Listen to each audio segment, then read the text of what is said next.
Aleluya, gracias mi rey. Estamos aquí en el aire. Vamos a esperar que se conecten las personas que se van a conectar cuando vean este video. Vamos a leer la palabra de Dios en Hebreos 7. Vamos a leer la historia, el relato de el sacerdocio de Melquisedec. ¿Quién era Melquisedec? Vamos a leerlo en la historia. Los datos que yo tengo que era un rey.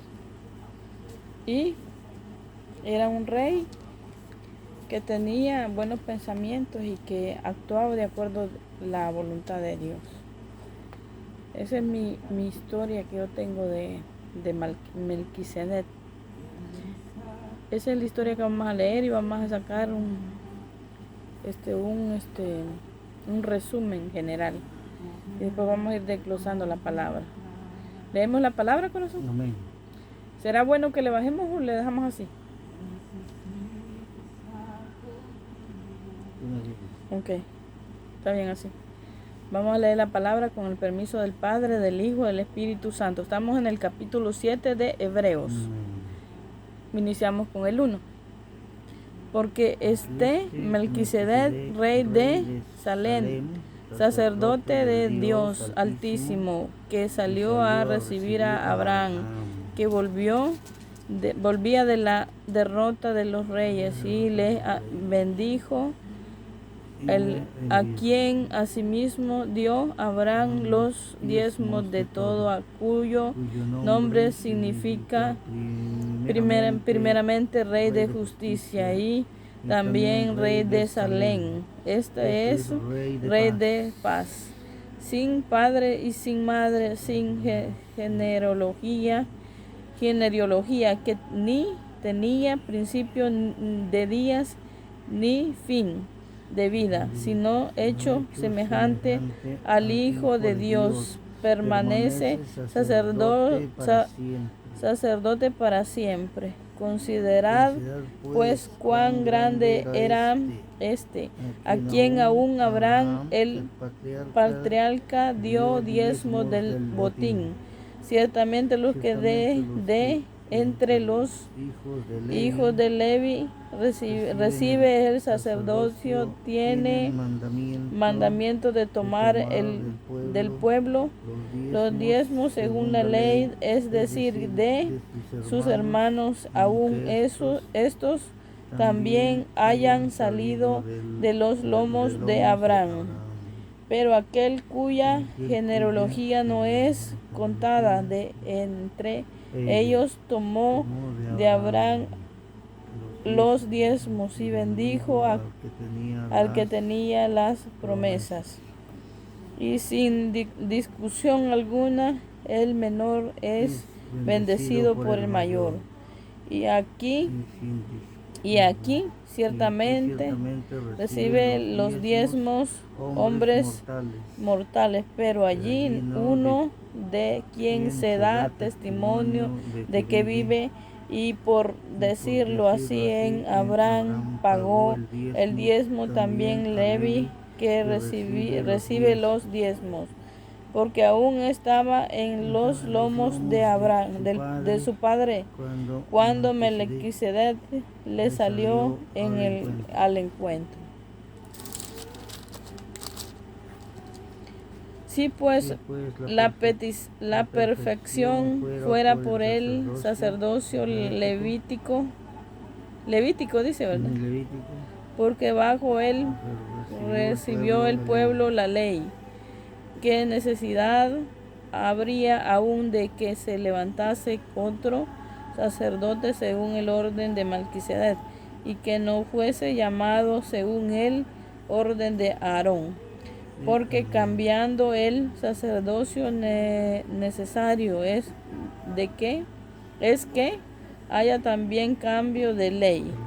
Y aquel de quien se dice esto es de otra tribu, de la cual nadie sirvió al altar, porque manifiesto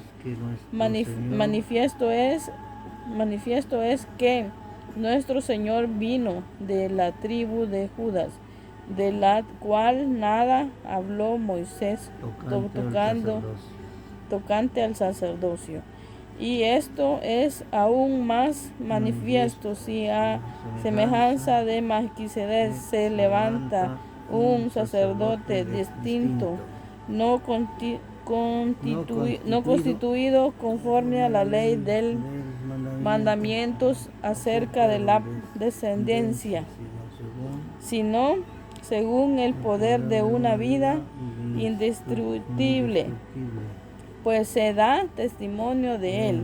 Tú eres sacerdote para siempre, según el orden de Melquisedec. Queda pues abrogado al mandamiento anterior a causa de su debilidad e ineficiencia, pues nada perfeccionó la ley y de la introducción de una mejor esperanza por la cual nos acercamos a Dios. Y esto no fue hecho sin juramento, porque los otros ciertamente sin juramento fueron hechos sacerdotes, pero este con el juramento del que le dijo: juro al Señor y no se arrepentirá, tú eres el sacerdote para siempre. Según el orden de Melquisedec, por lo tanto, Jesús es hecho fiador de un mejor pacto. Y los otros sacerdotes llegaron a ser muchos debido a que por la muerte no podían continuar. Mas este, por cuanto permanece para siempre, tiene un sacerdocio inmutable, por lo cual puede también salvar perpetuamente a los que por él se acercan a Dios, volviendo siempre para interceder por ellos. Porque tal sumo sacerdote nos convenía, santo, inocente, sin mancha, apartado de los pecadores y hecho más sublime que los cielos, que no tienen necesidad cada día, como aquellos sumos sacerdotes, de ofrecer primero sacrificio por sus propios pecados y luego por los del pueblo. Porque esto lo hizo una vez para siempre, ofreciéndose a sí mismo, porque la ley constituye sumos sacerdotes a débiles hombres, pero la palabra de juramento posterior a la ley, al Hijo hecho perfecto para siempre. Aquí está hablando de Jesús. Está hablando de Jesús, que dice que ningún sacerdote puede imitarlo. ¿Por qué? ¿Por qué no lo puede imitar? Porque los sacerdotes, para los que conocen de la palabra, se mueren. Sí. Pero Jesús no se muere.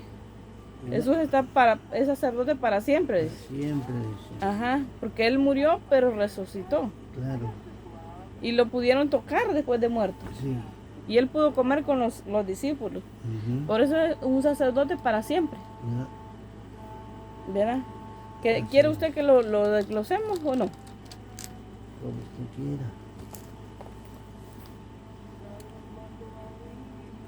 Dice aquí, mire, vamos a leer desde el principio, porque este es Melquisedec, rey de Salem.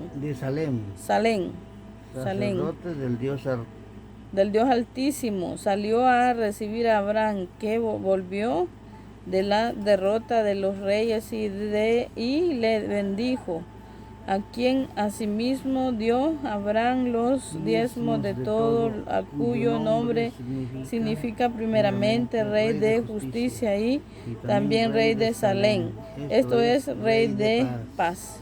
A este le está hablando, Melquisedec es un rey de paz y un rey de justicia. Entonces por eso ellos llegan donde él y le dan los diezmos y confían en él, porque es un hombre que está de acuerdo a la ley, o sea, al propósito, ¿verdad?, que Dios le ha mandado, ¿verdad? Así es. sin madre y sin padres, sin genealogía que ni tiene principio de días ni fin de vida, sino hecho semejante al Hijo de Dios. Permanece sacerdote para siempre. Considerad pues cuán grande era a quien aún Abraham el patriarca dio diezmo de botín. Ciertamente los que de entre los hijos de los Levi reciben el sacerdocio tienen mandamiento de tomar del pueblo los diezmos según la ley, es decir, de sus hermanos, aunque estos también hayan sido a los lomos de Abraham. ¿Qué está diciendo aquí la palabra? Que dice que ellos llevaban un control, ¿verdad? Sí. Y ellos eran ordenados, ¿verdad? Cómo lo estaban haciendo. ¿Dónde pueden agarrar? Ajá. Hacían lo de acuerdo como ellos veían o sea, la doctrina de ellos era hacer lo correcto, ¿verdad? Ante los ojos de Dios. Así mismo es. Y sin discusiones alguna, el menor es bendecido por el mayor. El menor es bendecido por el mayor. Quiere decir que el mayor tiene que bendecir al menor. Tiene que ayudarle, no el mayor tiene que ser bendecido por el menor. Y aquí habla que el menor es bendecido por el mayor. ¿Qué está diciendo ahí? Que el mayor tiene que bendecir al menor, ¿verdad? Y a quien ciertamente reciben los diezmos, hombres mortales, pero allí uno de a quien se da testimonio de que vive, y por decirlo así, en Abraham pagó el diezmo también Leví, que recibe los diezmos, porque aún estaba en los lomos de su padre, cuando Melquisedec le salió al encuentro. ¿Qué dice aquí? Que ellos conocían bien el testimonio de ellos, ¿verdad? Sí, se conocían bien. Los conocían desde pequeños, dice. Si pues la perfección, dice, fuera por el sacerdocio levítico, porque bajo él recibió el pueblo la ley. ¿Y cuál era la ley? La ley era el diezmo, ¿verdad? Estaban diezmando. Esa era una ley que ellos tenían. ¿Qué necesidad habría aún de que se levantase otro sacerdote según el orden de Melquisedec? Ellos ya no querían otro sacerdote porque no había necesidad. Y que no fuese llamado según el orden de Aarón. Porque cambiando el sacerdocio necesario es que haya también cambio de ley. Si viene otro sacerdote, se va a cambiar la ley. No va a ser la misma. No querían. Y aquel de quien se dice esto es de otra tribu, de la cual nadie sirvió al altar. O sea, de esta tribu no había nadie que fuera amador de Dios, ¿verdad? Sino que lo querían elegir porque ya era un tiempo específico para hacerlo. Pero ellos consideraban que dentro de esta tribu no había nadie que era servidor al altar. O sea, no tenían conocimiento de qué era eso, ¿verdad? Estaban fuera de contexto, de conocimiento. Y ellos no querían que se sucediera eso, porque manifiesto es que nuestro Señor vino de la tribu de Judá, la de la cual nada habló Moisés, tocando al sacerdocio. Y esto es aún más manifiesto si a semejanza de Melquisedec se levantan un sacerdote distinto. Si hay alguien que se le pareciera a ese rey, ¿verdad? Si alguien semejante, quiere decir que si alguien tuviera el lugar de este rey, semejante quiere decir que es similitud. Ajá, igual, distinto, sacerdote distinto. Cuando habla de distinto significa que era otra persona, pero que tenga los mismos rangos del nivel de educación que él. Así es.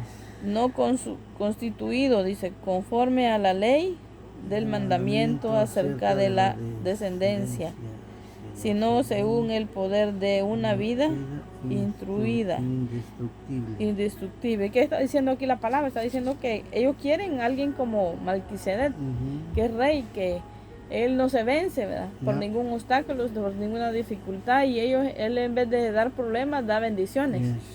Y eso es lo que quieren ellos, otros sacerdotes, así, igual. Pero dice que no hay, dice, no hay ninguno que se le parezca, porque no hay alguien que le pueda igualar. Así es. Pues se da testimonio de él, dice. Cuando dicen que ellos dan testimonio de él, tú eres sacerdote para siempre, según el orden del Melquisedec. Queda pues abrogado el mandamiento anterior a causa de su debilidad en eficiencia. O sea, ya, ¿qué está diciendo ahí? Debilidad significa que ellos cuando tienen debilidad... En eficacia. Ajá, en eficacia. Significa que ellos no tienen conocimiento de Dios. Por eso ellos no pueden optar por otra persona, ¿verdad? Quieren seguir optando por Melquisedec, que es el rey. Debilidad significa que ellos no tienen conocimiento de la palabra. Débiles. Y ineficiencia significa que ellos no son eficientes en conocer quién es Dios. ¿Qué tienen que hacer para poder que Dios esté contento con ellos, ¿verdad? Y seguir los mandamientos de Dios. Pues nada perfeccionado, dice la ley. No hay nada perfeccionado, la ley dice, y de la instrucción de una mejor esperanza por la cual nos acercamos a Dios. Ajá. Dice que cómo pueden cómo pueden perfeccionar la ley, porque ellos quieren que sea para bueno. Si no hay nos acercamos a Dios, dice. Así es la manera como pueden perfeccionar la ley, si ellos se acercan a Dios, porque tienen la voluntad de Dios, ¿verdad? Y están con Dios. Y esto no fue hecho sin juramento, porque los otros ciertamente sin juramento fueron hechos sacerdotes, pero con el juramento del que le dijo: juro al Señor y no se arrepentirá, tú eres sacerdote para siempre. Ajá, ¿qué está diciendo ahí? Que este rey era de acuerdo al corazón de Dios y de acuerdo a su testimonio, ¿verdad? El testimonio de él ayudaba mucho que ellos que confiaran con los ojos cerrados a él, ¿va? Según el orden de Melquisedec, por lo tanto, Jesús es hecho fiador, dice, de un mejor pacto.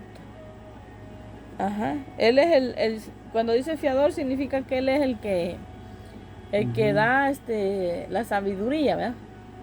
A ellos para poder ejercer, ¿verdad? Y los otros, dice, sacerdotes llegaron a ser muchos debido a que por la muerte no podían continuar. Ajá.